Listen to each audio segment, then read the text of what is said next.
pessoal, tudo bem? Aqui quem fala é o professor Erilton e hoje nós vamos falar sobre uma coisa muito importante que é a saúde mental, né? A gente tem um ambiente de trabalho que muitas vezes pode favorecer ou não os profissionais da área de comunicação, né? Às vezes tem bloqueio criativo, ansiedade, né? Depressão. Isso é uma coisa que a gente tem que abordar, tem que conversar. E essa data de Janeiro Branco, né? Que é a data definida para a campanha de saúde mental, é muito importante a gente ressaltar esses pontos principais.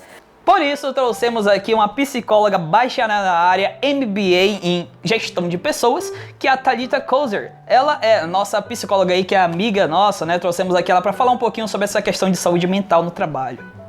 Exatamente, agradeço o convite do Erilton. Vamos falar sobre a campanha, né, do Janeiro Branco, que visa aí conscientizar a população a cuidar não só da saúde física, mas também da saúde emocional, psicológica, que vai favorecer e beneficiar de várias formas, né? Bom, Thalita, primeiramente eu queria te perguntar assim, tem muitos alunos meus, né, que eles falam sobre essa questão de pressão no trabalho. Às vezes eles chegam lá numa gráfica e tem que ser entregue uma coisa rotineiramente, de uma maneira rápida. E como a gente trabalha com criatividade, a gente trabalha com essa questão de bloqueio criativo muitas vezes. Às vezes a pessoa tem ansiedade, pode chegar lá para produzir, e aí o patrão chega lá, não, é para ontem, a pessoa fica com ansiedade. Como que um ambiente de trabalho desse a gente poderia se adaptar para melhorar a nossa produtividade? Segundo a Organização Mundial da Saúde, que valoriza assim, né, a questão de investir num ambiente saudável de trabalho. Primeiro porque um ambiente saudável, ele faz com que o colaborador, o funcionário, ele produza mais, melhor, em menos tempo, com qualidade, eficiência, eficácia. Segundo porque é mais inteligente saber gerenciar as emoções ali, saber gerenciar pessoas mesmo, cada um nas suas expertises, e é fundamental. Lembrando que um funcionário que está adoecido, né, por conta da ansiedade, da cobrança, da imposição, né, de um líder, de um chefe, em todo tempo cobrar resultado, da pressão, aí vem o bloqueio criativo, pensando no seu público, né, como professor nessa área aí de web designer, gamer... Design no geral, games. Design no geral, exato. Então, pessoas que precisam de um ambiente favorável, que ambiente seria adequado para isso? Um ambiente mais descolado, no sentido da estrutura arquitetônica do ambiente em si, né? Que ele se identificasse, ele se sentisse pertencente àquele local, àquele ambiente, fazendo com que ele evocasse mais, externasse mais a sua criatividade. E a questão da pressão, né? O bloqueio criativo. Para alguém que vai criar um desenho ou algo, uma tecnologia, ele precisa de um momento a sós, sem muita pressão para que ele produza. Mas, claro, que haverá uma cobrança em si. Onde que é preciso, olha, eu preciso que você me entregue tantos em tantas datas, né? No dia tal, na hora tal. Ele vai exigir isso. Bom, Thalita, tu acha que nesse ambiente assim de bloqueio criativo, tu acha que a música pode ajudar a relaxar um pouco mais? Tem alguns estudos que mostram que a música ajuda na produtividade no ambiente escolar. Mas como tu acha que isso poderia se proceder para aliviar um pouco mais o estresse, acalmar um pouco mais, relaxar e produzir? Tu acha que existem estratégias para isso? Sim, é excelente. E para que isso, né, que já há uma comprovação da musicalidade, que influencia, sim, é um fator primordial quando se diz respeito ao processo criativo, educativo, lúdico, de inovação. Então a música, ela traz essa questão da calmaria, né, do se sentir relaxado para poder criar. Quando há o bloqueio criativo, é um ambiente engessado, onde não há uma compreensão da gestão, né?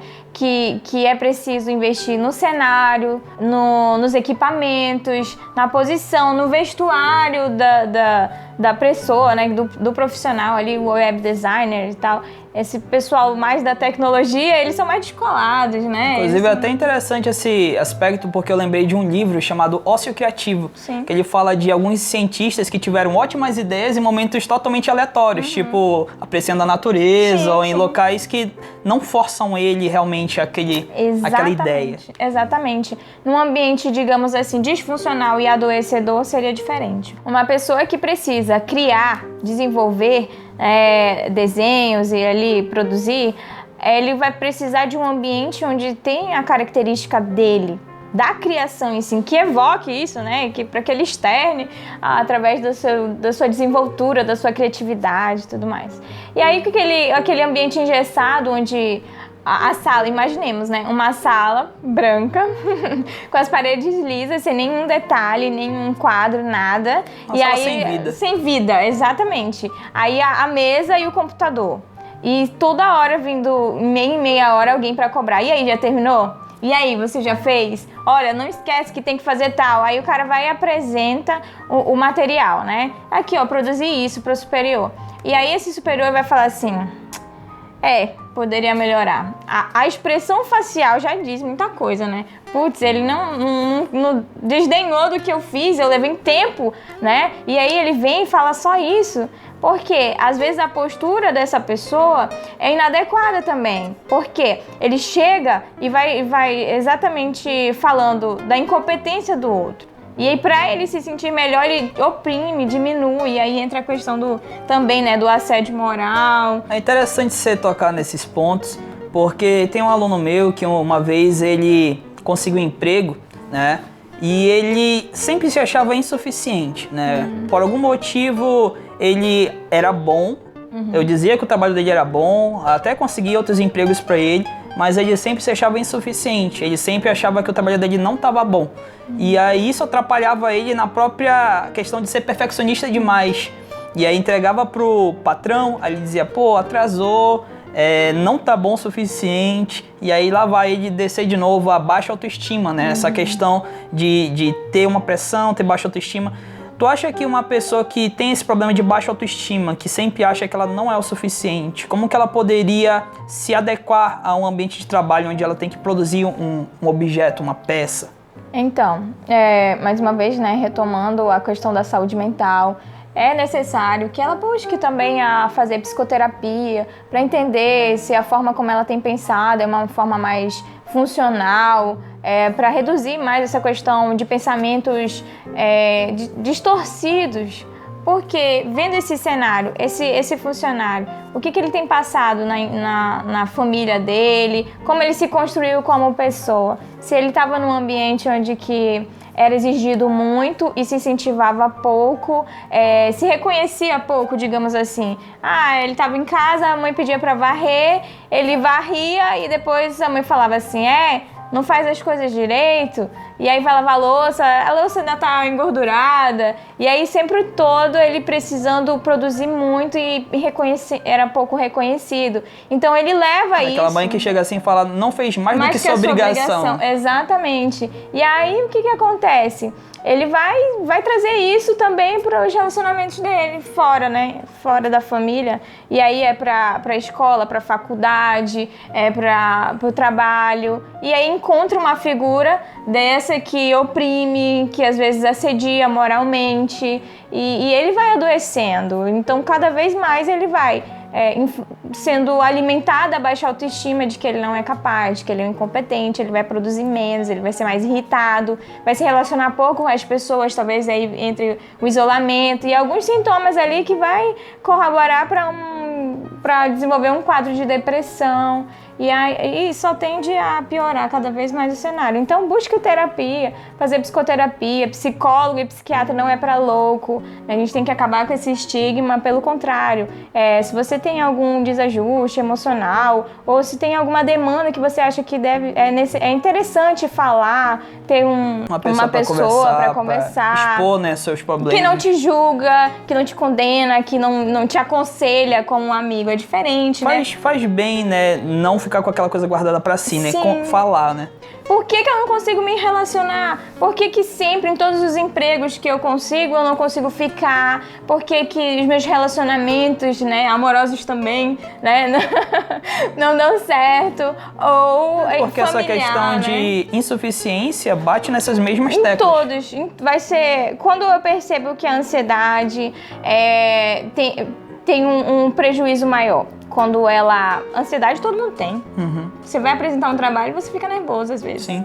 né? Vai apresentar lá o Geek.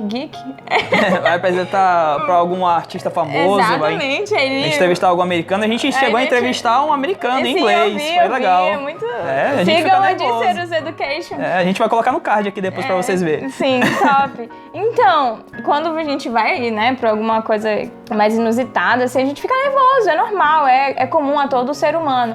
Só que quando a ansiedade, ela passa a me prejudicar nos meus relacionamentos, aí eu sinalizo, né? Opa, peraí, tem algo errado.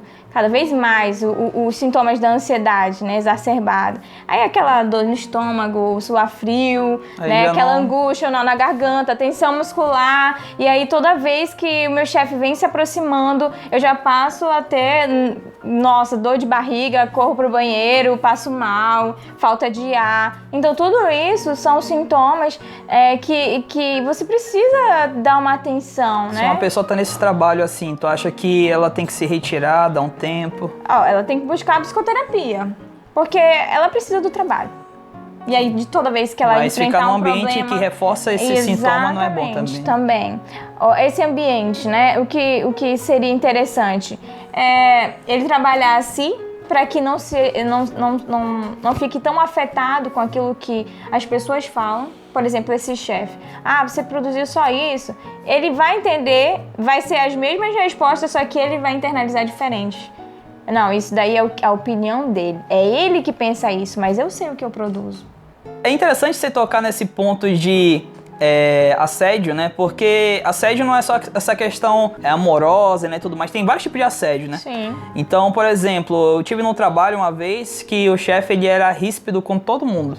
Todo mundo, ele xingava. Tinha um cara que até era deficiente auditivo, ele gritava com ele. Eu não sei se por causa disso, ele gritava com a gente também. E aí, eu tenho um problema de pressão alta. E nesse meio tempo, né, até meu pai tava passando por uns problemas aí, vai, não vai, né? Acabou que ficou, mas enfim. Graças a Deus. Ele também tem problema de pressão alta. E aí acabou que era uma fase difícil pra mim, né? Nesse meio tempo, o chefe, ele pedia várias coisas rotineiramente, de uma maneira rápida. E aí eu tava numa fase ruim, não conseguia produzir, e ele brigava comigo. E aí eu sei que nesse tipo de emprego eu não quis ficar.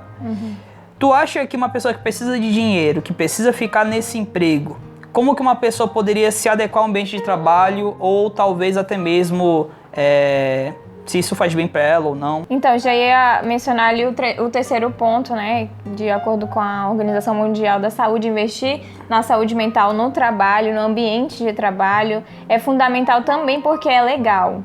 E aí entra a questão da legalidade, né? De a empresa investir na saúde física e mental dos seus colaboradores. Haja vista, né, o assédio moral. O assédio moral faz com que adoeça esses colaboradores, que era o que você estava vivenciando nessa experiência, né? E então, as gerações Z, que é a nossa geração, né, de 1990 para 2010 ali, não fica num trabalho se não for interessante, porque é aquela questão da paixão pelo que faz, de gostar do que faz, não só pelo dinheiro. Quer crescer financeiramente, desenvolver profissionalmente, mas não valoriza tanto essa questão do dinheiro em si e das responsabilidades. Daí o grau de rotatividade é muito grande nas empresas, em qualquer organização, em qualquer ambiente. Esses profissionais, eles querem ser valorizados, sim. E nessa situação, se o chefe tivesse tido essa sacada de que tu não estava legal, alguma coisa do Arilton aconteceu com ele não tá legal esse dia. Então eu chegasse contigo e falasse, tá tudo bem com você? Entrega o que é urgente e vai pra casa, eu acho que você não tá bem. Aí no outro dia você viria mais motivado, porque o cara te compreendeu, sem precisar você se expor, né?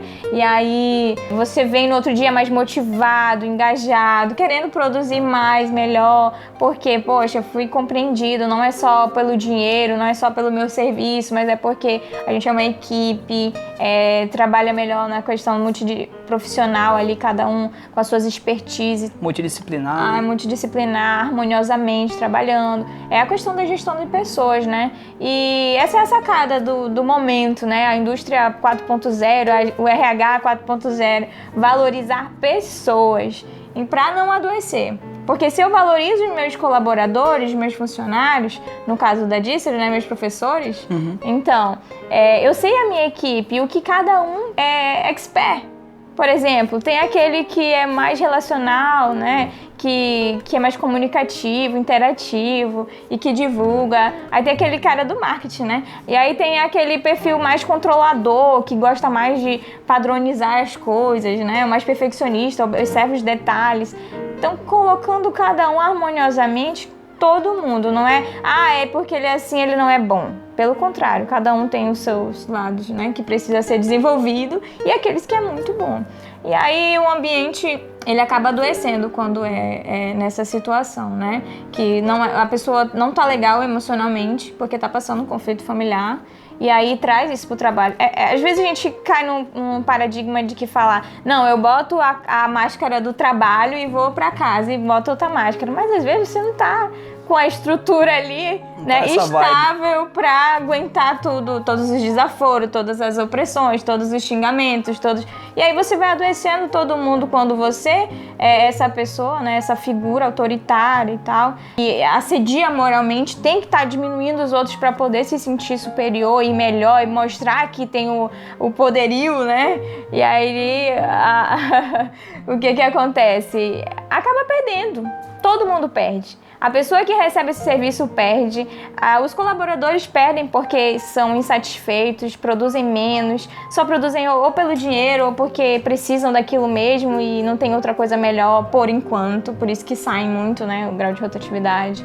E aí todo mundo perde. Quando a pessoa valoriza pessoas, as pessoas das quais estão envolvidas nesse processo, o que acontece? O ambiente ele é mais harmônico, as pessoas são mais motivadas e é a questão do reconhecimento também, né, de fazer um elogio, não muito aquela coisa toda de carregar no colo, não, é um elogio simples, singelo, mas que você sabe que foi sincero, e aí trabalhar em equipe, entender em que cada um se encaixa melhor, como cada um pode contribuir, que tem a figura analítica também, de estar sempre observando, falar pouco, mas que quando fala algo que ninguém pensou. Então todo mundo tem essencial. É essencial, tem os seus conhecimentos, tem as suas qualidades, os seus valores, entender também a cultura da empresa, né? O que a empresa ela quer propagar para o outro, quer passar para aqueles que recebem o serviço. Então isso tem que estar bem alinhado com cada funcionário ali. O que a Díceros quer ser, o que ela quer alcançar, como ela quer ser vista lá fora. E aí isso influencia no DNA de cada colaborador, né, fazendo com que eles se sintam engajados em representar essa empresa. Quando eu falo legal, é no sentido da legalidade mesmo, jurídica, né? Porque a pessoa está respaldada ali de que a empresa ela precisa investir na saúde física e mental do seu colaborador. Por que eu digo física? Quando a pessoa contraiu ali uma né?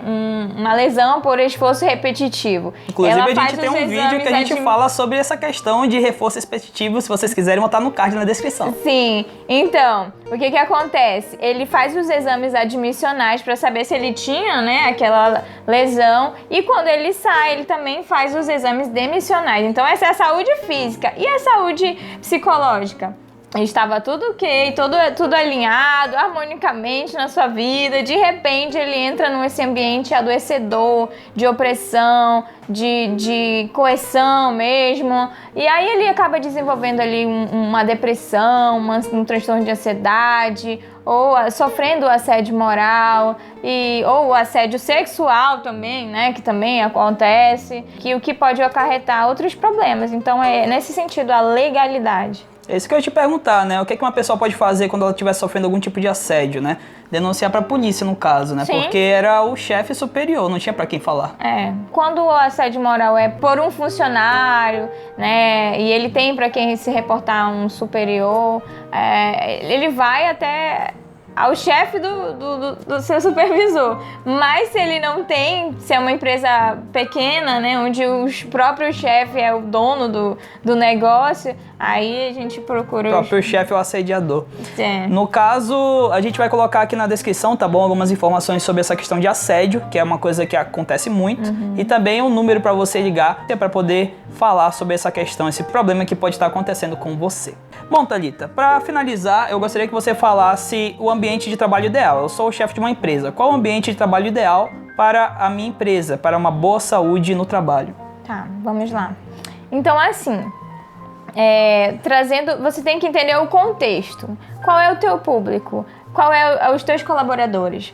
Qual é os valores da tua empresa? Qual é a missão e a visão? Isso daí, a administração, né, tem que estar bem alinhado para que todos, além de vestir a camisa, compreenda qual é o seu papel ali, como eles podem produzir melhor. E a questão da gestão de pessoas. Eu entender como funcionam os meus colaboradores, investir em aperfeiçoamento, em motivação, em palestras, ou mesmo no dia a dia, dos novos métodos, né? Por exemplo, essa última geração que a gente estava falando, sobre a geração Z, é muito oportuna nesse ambiente que você trabalha, de inovação, tecnologia, de criatividade. Então, a pessoa ela precisa desse ambiente que fale dessa identidade, do que ela quer passar para os seus colaboradores, do que ela quer passar para aqueles que recebem aquele serviço.